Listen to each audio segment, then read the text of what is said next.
These are 5 mistakes that you should avoid in Lightroom in 2023. Number 1 is definitely abusing contrast.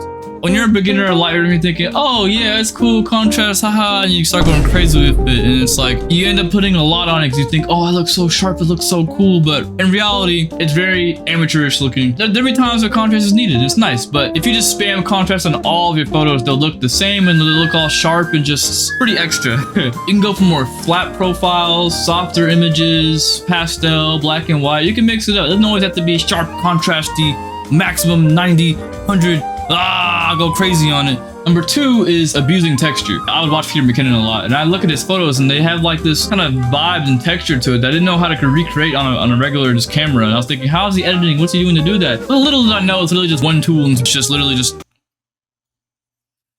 doing that. Same thing with contrast. So this looks a little too extra. You don't need to put that on all of your images. You can make do without it. Number 3 is editing for the sake of just a before and after photo. So it's pretty often in Lightroom, you kind of start editing and going crazy with it and thinking, all right, I want to make this look as cool as possible. I want to be able to press this little before and after button and it'll look so extremely different. And then you end up ending up with images that look like, okay, like if you press that button, yeah, that's definitely like different, but sure, you want to make the images look cool, but you also don't want to just plaster some random crap on it and just hope it works. So it might make your image look over edited. Sometimes, honestly, you don't even have to edit your image that much. Sometimes it already looks pretty well. The dynamic range is already nice. It's nicely exposed and everything. All you gotta do is like a slight touch up to make it just like.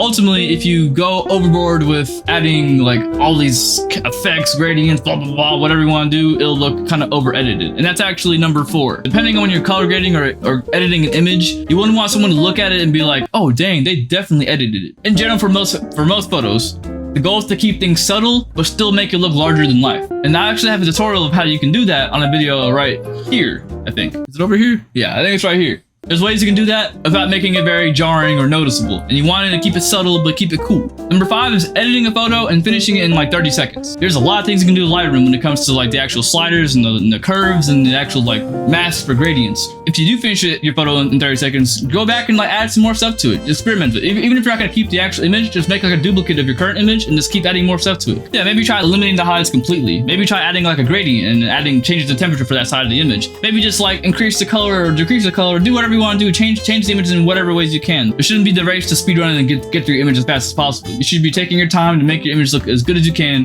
whenever you can.